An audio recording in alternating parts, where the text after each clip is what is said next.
की समक्ष क्या चुनौतियां आ सकती हैं, इसको लेकर इस पूरी न्यूज़ में, इस आर्टिकल में बात की गई है। वीडियो शुरू करते हैं और सबसे पहले अपनी खबर में, अपनी वीडियो में आज यूपीआई के बारे में जान लेते हैं, यानी यूपीआई क्या होता है इसको समझ लेते हैं।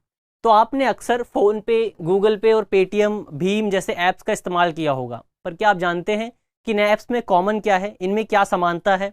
समानता ये है कि ये सभी ऐप एक ही तरह की प्रणाली का उपयोग करते हैं अपने लेन देन के लिए, और इस प्रणाली को यूपीआई कहा जाता है।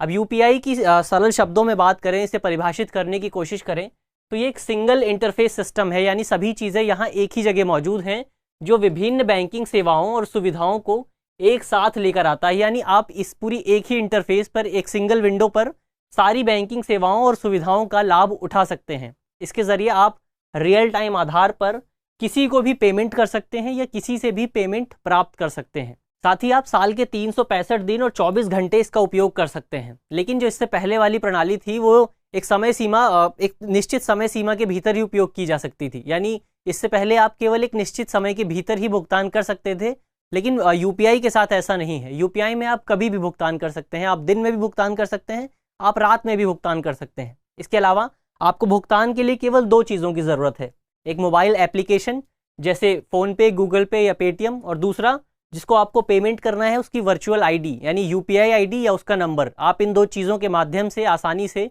भुगतान कर सकते हैं।